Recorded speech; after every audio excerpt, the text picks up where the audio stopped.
Halo semua, ketemu lagi dengan Net Gadget. Di video kali ini, saya bakalan sedikit curhat tentang sebuah device lawas keluaran tahun 2013, yaitu iPhone 5s. Masih layak nggak sih kalau kalian beli device ini di tahun 2017?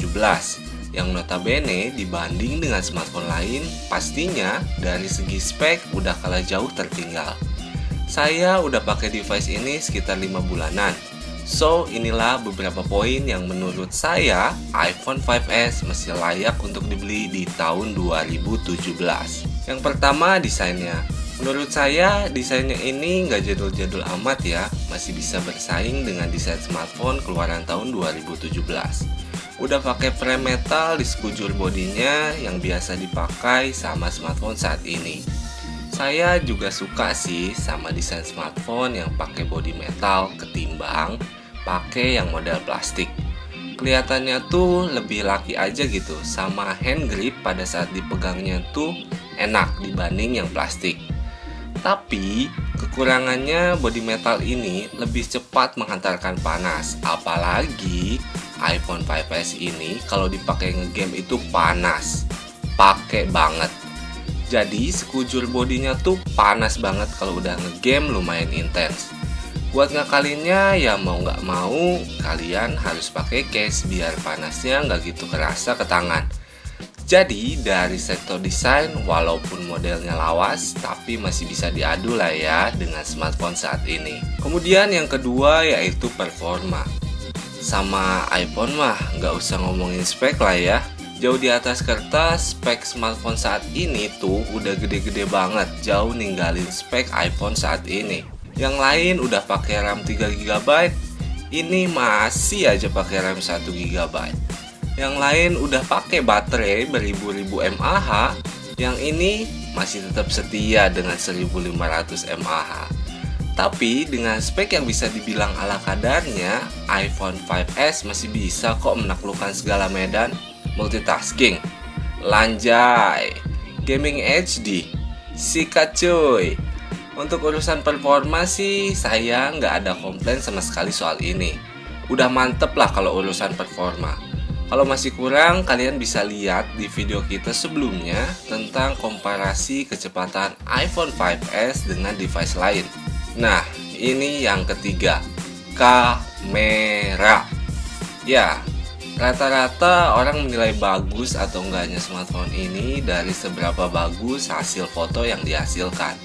Berbekal kamera utama hanya 8 megapiksel dan kamera depan hanya 1,2 megapiksel. Iya, hanya 1,2 megapiksel untuk kamera depan.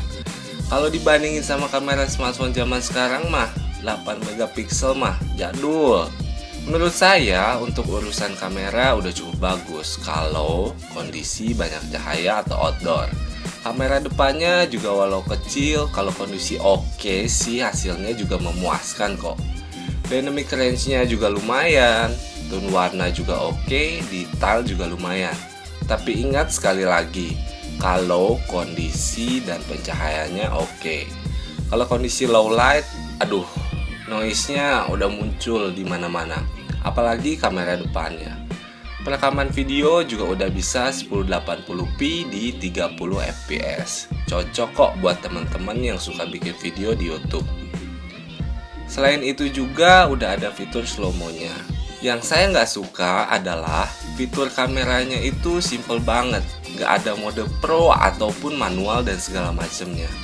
Niat Apple menghilangkan mode ini mungkin untuk kemudahan foto ya. Jadi user bisa langsung jepret-jepret, gak harus pusing setting sana sini.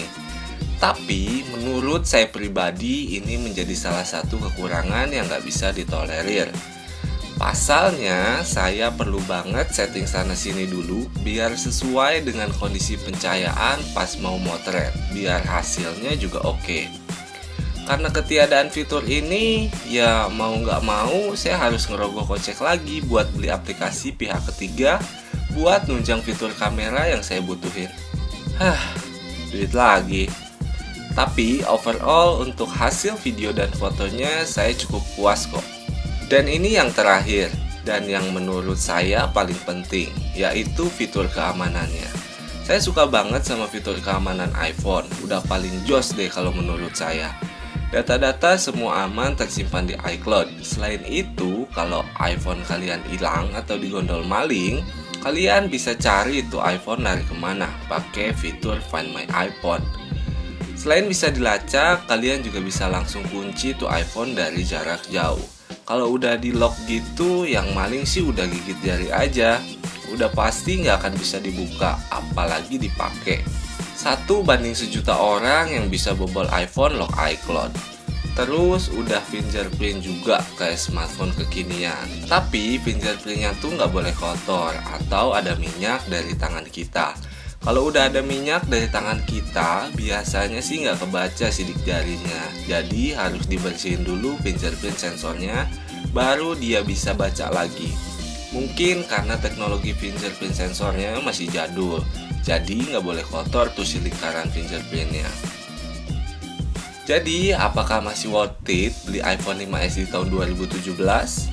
Menurut saya pribadi sih masih worth it, mungkin sampai 2 tahun mendatang. Selain dari poin-poin yang sudah saya sebutkan di atas, Apple juga masih ngasih dukungan software sampai iOS 11 buat iPhone 5s.